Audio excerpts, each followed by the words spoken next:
یا بله زمونږ د هغه ملګري د سلسلې د ملګري تسکین بانیروال د وفات وی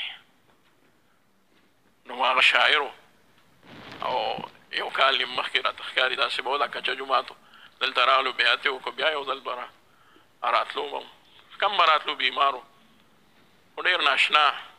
اخیره کې هغه الله تعالی ورته د بیعت او د هغې هغه نسبت هغه دغه ورکړو ما ته بیا چا ووې د هلکان موبایل یې ګوري دی راته چا ووې چې انټرویو ته چا اخسته یو بل کس انکر نو هغه انکر به ورته ووې چې ته اوس مشاعرونه هم نه دي او داسې شعرونه هم نه وایې ولې بیا هغه ورته ووې چې زه تصوف طرف ته مایله شوی یم نو هغه د خدای بنده هغه بل انکر چې و نو هغه په دغه تصوف باندې سمې نه برابرېده نو خبره به یې وله بدله کړه نه ته ولې نه ځې نو ما یا خو نه پوهېدو په تصوف چې دا څه ته وایي یا پرې د خبره ښه نه لګېده چې دا م ووایه بل څه ووایه الله بیا راته د یو شعر ووې څنګه خلک به وایي چې نشه کې پروت دی چونکې مخکې یې نشې کولې نو دې باندې ګوره یو خبره درته وکړم جګر مراد آبادي رحمت الله علیه لوی نشه کوله شرابو نشه وه او خو چې کله الله تعالی د حضرت تانوي رحمت الله علیه ځای ته راوستو در ته یې راوستو تانابون ته راغی نو هغه هر څه یې پرېښودل هغه ډېره لویه واقعه ده جګر مراد آبادي بیا ډېر ناشنا شعرونه ویلي دي دا کوم شعر چې مونږ وایو نو دا د خواجه عزیز الحسن مجذوب رحمت الله علیه دی هغه هم د حضرت تانوي صاحب شاګرد دا خادم او مرید هغه هم شاعر نو تسکین مانیروال له هم الله تعالی تسکین الله تعالی په اخر عمر کې ډېر ښکلی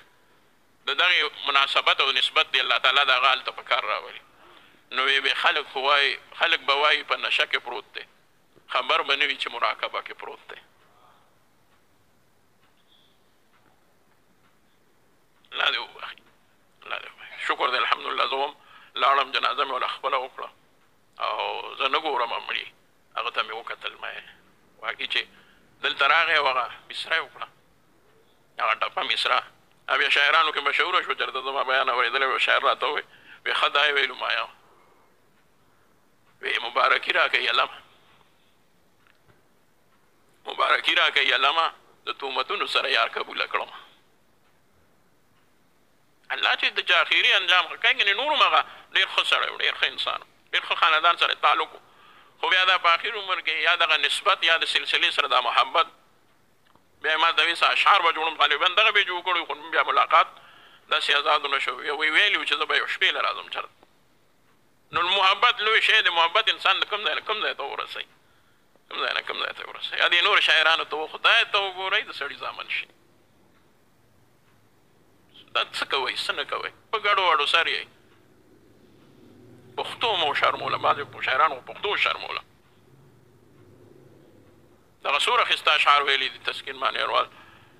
ډېر ښه اشعار یې ویلي دي دې نه علاوه هم دغه چې څوک څومره مهذب دی هغه دومره مذبذب دی چې څوک څومره مهذب دی هغه دومره مذبذب دی هغه ته یې خو زموږ نه ښه پته وه هغه د تعلیم په دغه کې پاتې شو اکثر افسران ښه وي که بد وي خدای دې خیر کړي اوس دې کې یو چټ مې وختي کتنې وي د مري حالات څه خدای د طرف نه یې څه د خلکو دا خو ګورې د خلکو د طرف نه هغه یو ډاکټر و د عبدالرب بې نوم نو خو چې ستن بېوالی کس له نو هغه به مړېدو نو بیا یو کس په مقبره تېرېده وي دې کې لږ رب مړه کړي ډېر پکې عبدالرب مړه کړي دی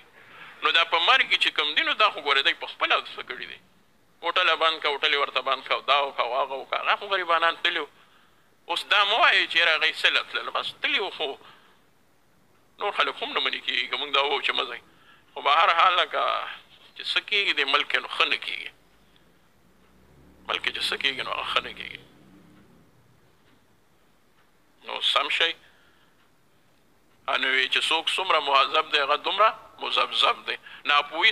ناپوهي لویه بادشاهي ده پوهه څومره لوی غضب دی نو واقعي چې ناپوهي ښه ده نو چې کرونا چا نه پېژنده هغه یې ژوندي دي چې چا پېژنده هغه یې مړه شوي دي چې چا پکې څومره تحقیق کړی هغه دومره ډېر زر مخکې رسېدلی دی ناپوهي لویه بادشاهي ده پوهه څومره لوی غضب دی فلسفې په تو پهول آخري پړاو مذهب دی فلسفې په تو پهول آخري پړاو مذهب دی مذهب له برادې نو چې را نه شي نو بیا وګوره که نه مذبذب ته جوړ شي او که نه تاسو به وګورئ دا ټول خلک به داسې کېږي تاسو به وګورئ تصوف به دومره خورېږي